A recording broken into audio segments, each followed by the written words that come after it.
gonna make lots of tables, obviously. The lesson's called two-way tables, so let me get my first one going here. I'm gonna have juniors and seniors. Sorry, s'mores. Juniors and seniors.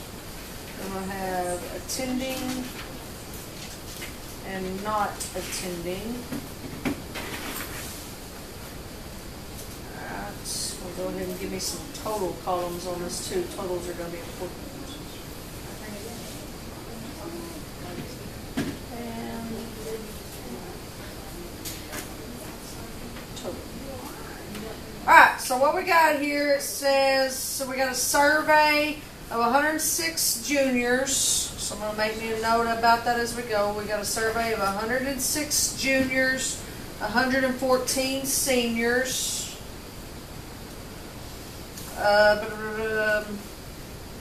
Out of that, 42 juniors and 77 seniors plan on attending. Whatever this is they're attending. I don't know. Maybe the prom or something. So, 42 juniors and 77 seniors plan on attending. Okay, then that's all I got. Okay, but I know enough to fill in the rest of the thing because I know the total number of juniors that I surveyed is 106. I know the total number of seniors that I surveyed is 114. So how many juniors would not attend? 106 minus 42. How many seniors would not attend? 114 minus 77. Okay, so now I can total my columns up. How many altogether are attending? Y'all know how to figure that out? 119. How many altogether are not attending? 101. And how many total people did we survey? A kid. Good job. Alright, so y'all filled that in there pretty good. Now, what we can do with that, you can analyze all different types of things out of this. It says, find and interpret the marginal frequencies. Let me write that down, it's a big mouthful. Marginal frequencies. Okay, marginal frequencies are just the sums of the rows and columns. It's a fancy word for your totals. It's the sums of your rows and columns. So all we could do off this, we're going to move to probability in a second, but all we could do off of this is say, well, there are 119 total people going, 101 total people not going, right? I mean, that would be marginal frequencies down here out of a total of 220 people. Then we could say, well, we had 106 juniors, we had 114 juniors for a total of 220 people. Now these two, and you know this because this is common sense, but your total columns always will have to equal that same thing there, right? You'll see that based on common sense. Alright, that's just marginal frequency is just how you can talk about, analyze, describe the totals in your rows and columns. Okay? Pretty simple starting with on that. Alright, now let's use this same data to get some probability stuff. Okay, so keep that chart. I'm going to go to a new page, but keep that one handy so you can look at it because I'm going to draw a new one here with some new data in it. Not new, with new information. We're going to put some new information in. Alright, keep yours there. I still got the junior, making mine blank again. You need to make another blank one also, but you need to keep your other one handy so you can see it. Still got the junior and the senior. Still got the total. Now we're still attending or not attending. And still got a total.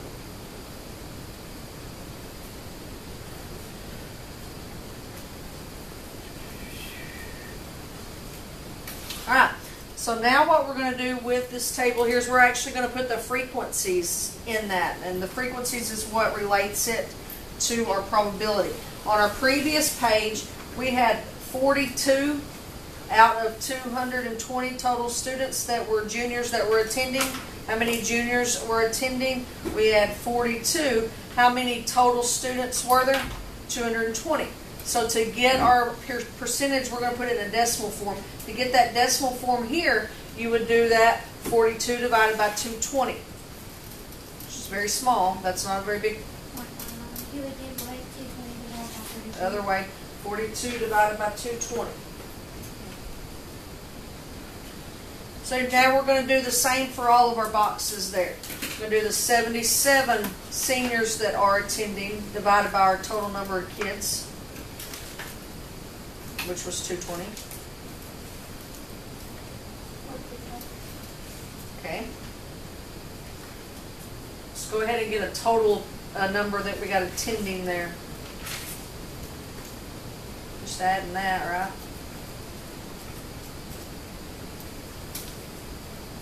Are you okay so far? It's not very difficult. It's just right now not attending. We originally had 64 juniors not attending, the 220 total students, so 64 divided by 220.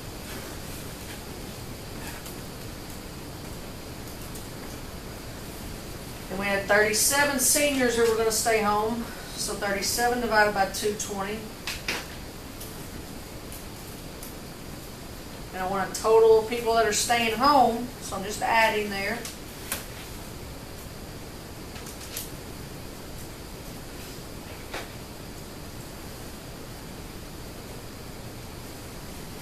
Okay. Alright, all we got left are our totals on our rows now. We haven't totaled the rows up yet, so this will be 0.191 plus 0.291. So get those totaled up there. I think it's like 0.482.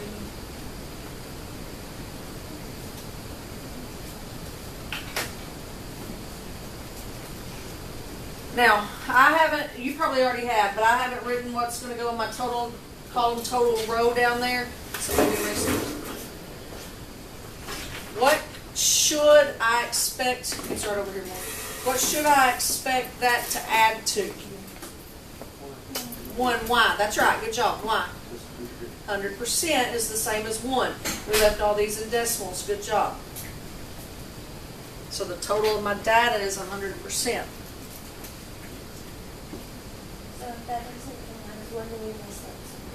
Yes. And it might not, depending on where you rounded, you might not hit it exactly, but you still should get close, depending on where you rounded. That's why on most of them I took it out to the thousands instead of stopping at the hundreds to give myself a better look. So what does all this mumbo-jumbo mean, other than just a bunch of decimals up here on our table? Well, I could pick something out here. Let's look at this, where my mouse is right there. That would tell me that about 29% of the students that were surveyed are juniors that aren't going to whatever this is we're going to, right? I could say, what does this mean? I could say almost 52% of the people that are surveyed are seniors.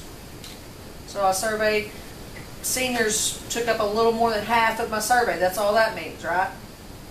So you could analyze stuff out of that. Now,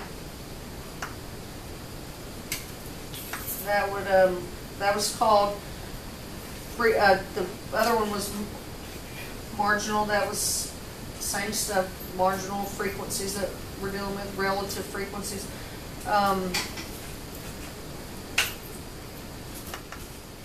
We could then use that to make a table that shows the relationship with just our row totals. So you could then make a table that says, that just zones in on the rows, like just zones in on juniors and seniors. This one would be like 0.191 divided by 0.482. This one would be 0.35 divided by 0.58. You could do that just going, you know, you can divide and break these things down forever. Just get the different looks and all of this stuff. Remember yesterday when we did the conditional probability that was if then? If we did this, then this happened. If I rolled a 3, then I put the whatever. It was all conditional stuff. That's where this table. That's this stuff.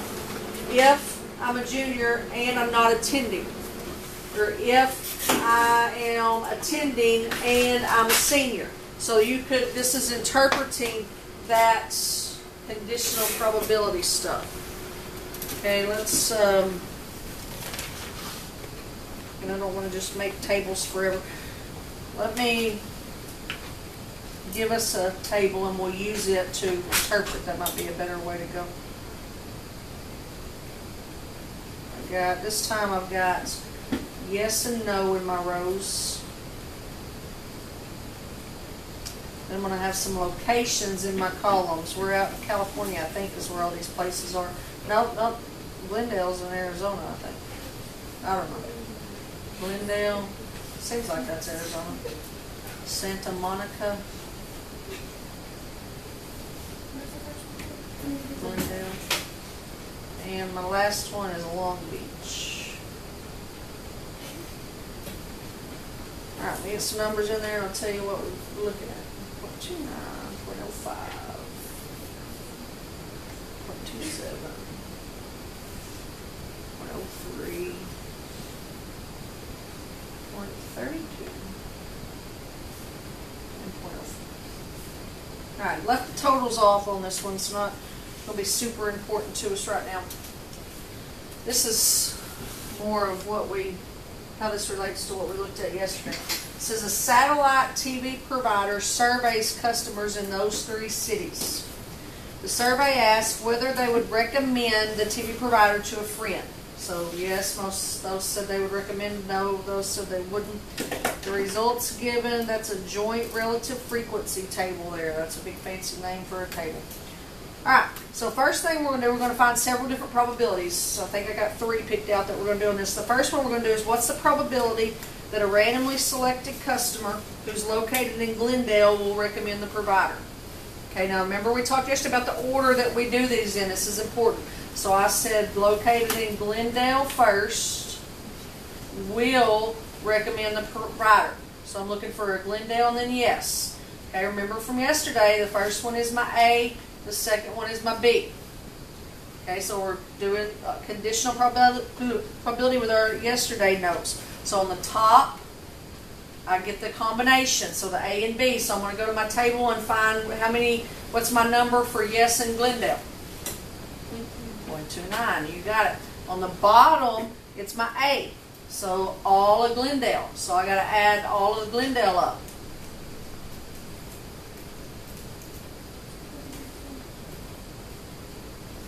Okay, what does that get you?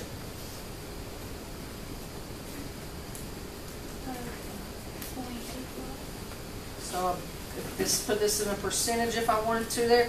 85% of the people that were surveyed from Glendale are going to recommend the provider. You can leave it as 0.85 as well. I actually had written 0.853. So same difference, just depending on where you're at. Okay, so pretty simple there. Let's do another one with that same deal. This time I want to know what's the probability that a randomly selected customer will not recommend the provider and is located in Long Beach. So not recommending and is located in Long Beach. So no is your A, Long Beach is your B. On the top goes the combination A and B. So how many said no in Long Beach? 0.04. On the bottom is your A. My A was no, so I got to add up all those no's.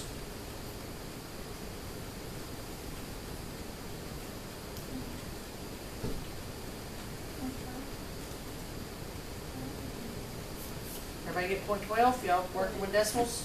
I don't know. Wait, what's your formula for this again? Yeah, how do you know which one? It's the conditional one from yesterday. Probability of A and B on top over probability of A on bottom. How do you know like things like that? Maybe I know exactly. Anytime one is based on the other, it's conditional. When you've got, if you live in Glendale, Ann said yes. If you said no, Ann live in Long Beach. Okay, did y'all get 0.12 on the bottom down there? Yeah, I did it. Okay, so then what do we get for our...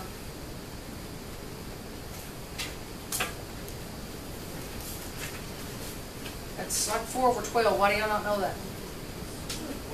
Thank you, David. 1/3, which is 33% about. So what that means there is that only 33% of the people that said no came from Long Beach. It's all about order on that. All right, let's do one more of those. This one says,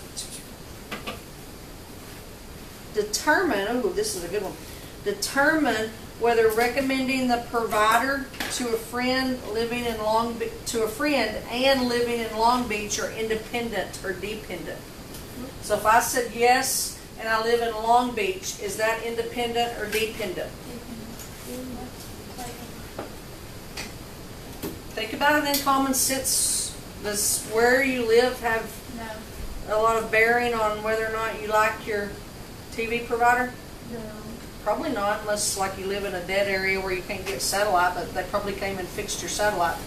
So I would say that's probably a pretty good indicator that it'll be independent on that. And a lot of this, the probability stuff, is why some people don't like it, is because it is common sense like that. So this would be independent. Can you read that problem off on the policy?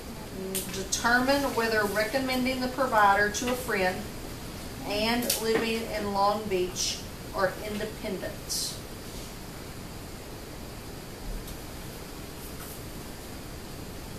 it's independent because it has nothing to do with Right. One doesn't affect the other. Doesn't matter. You're going to like your provider or not like the provider if you live, wherever you live. I mean, it doesn't matter.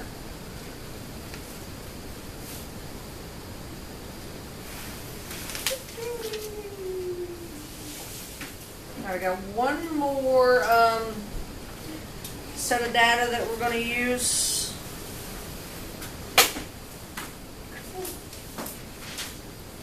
Ready to look at it?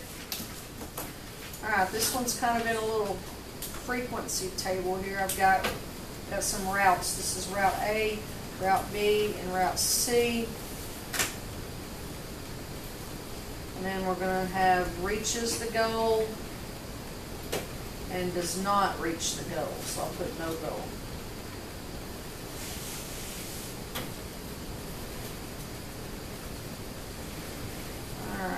So they just kept tally marks on that. Now I didn't save enough room to make all my tally marks, so I'm going to put the totals in there. But this is actually, I'll read you the problem in a second. This is actually a jogger who's made this little table and he's keeping tally marks about whether he hit his goal or not on each of these 3 routes that he chose to jog. But I'm just going to give you the total numbers in there. This one has 11, so I don't have to make the 11 little tally marks. This one also has 11. This one has 12. This one has 6. This one has 4. And this one also has 6. Alright, so let me read it, what I was telling you about there. It says a jogger wants to burn a certain number of calories during his workout. He maps out 3 possible jogging routes. Before each workout, he randomly selects a route and then determines the number of calories he burned and whether or not he reached his calorie burn goal. The table shows the findings. Based on this, which route should he choose? So we're looking for which one did he meet his goal most frequently on.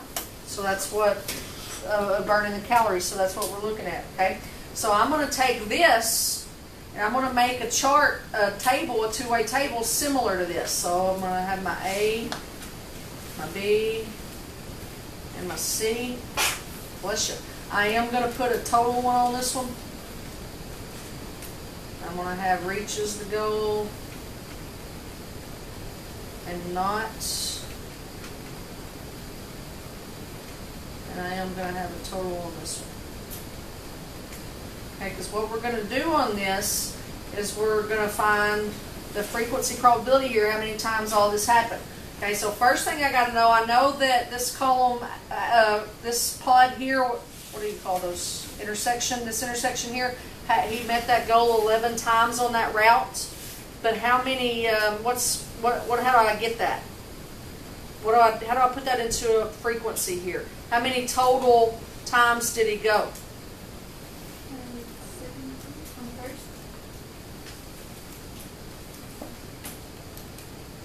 On the first route, he went 17, but on the whole day. Okay, he ran 50 routes. So we would do 11 divided by 50, which is, I know that's easy to do in your head, that's 22%, so 0.22. So that's what we're going to fill in on all of these. So this one will be the same, 11 divided by 50. 12 divided by 50. There's 4, 8, 2, 4, 6, so that'll be 0.68 in that total. Okay, 6 divided by 50.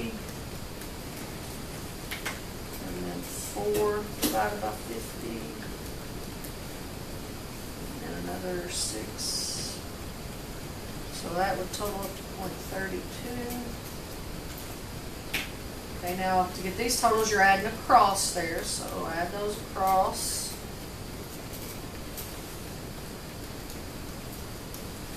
Now check them and see, but I know that that corner, since I'm for decimals here, should be looking for 100%, which would be 1, so check them and see if we got close until the bottom row did. I think the column did too, but check yours and see. Good, good, good, good. Now we still haven't answered the question. All we've done is put this in some data that we can use to answer the question. So says there's the table, which route should he use? Okay, so we've made a two-way table now. So what we're going to do is find the conditional probabilities of all this stuff on the, which, am I going to be concerned more with the reaches the goal or the don't reaches the goal stuff? Reaches the goal. So I'm going to find conditional probabilities when he reaches the goal. I just want to put goal. When he reaches the goal on route A, when he reaches the goal on route B, and when he reaches the goal on route C. And this is all the conditional probability stuff that we just did. This will be my A, and this will be my B on all of those. Okay, so for this first one, reaches the goal on route A. So yes, he reached the goal on route A. I'd have a 0.22 on top, right? On bottom would be the total that he reached the goal on. So that'd be out of 0.68. Which tell me what that would be. 0.323.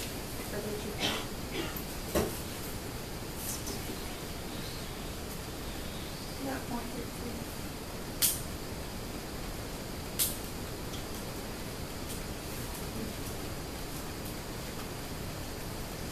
Is that what you said, Kelly? Yeah. Okay. Alright, reaches the goal on B was the same. So that'd be the same. Right? Mm-hmm. Okay, so C, 0.24.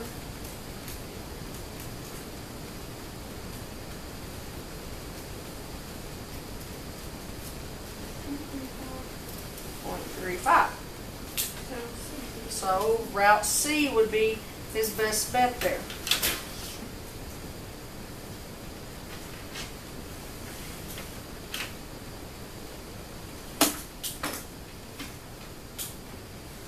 Now, I argue every time, and this is just me because I like to, I think you could have known that by looking at the table. Yeah. You know, but I still got to tell you how to find probabilities out of it. But all right, frequency tables, woohoo, or two-way tables, woohoo. All right, what we're going to look at, we still about probably maybe about halfway with our probability stuff. Next lesson that we're actually going to do, we're going to do it on Monday, but I really like it because it has to do with the Venn diagrams where events overlap. You know, you could be in Spanish class and French class, and so you're, but in a foreign language, you know, those events overlap, that kind of thing. Those are interesting to do. But tomorrow we're going to have an assignment over just some easy probability stuff that we looked at so far. Okay? Everybody good? All right. All right.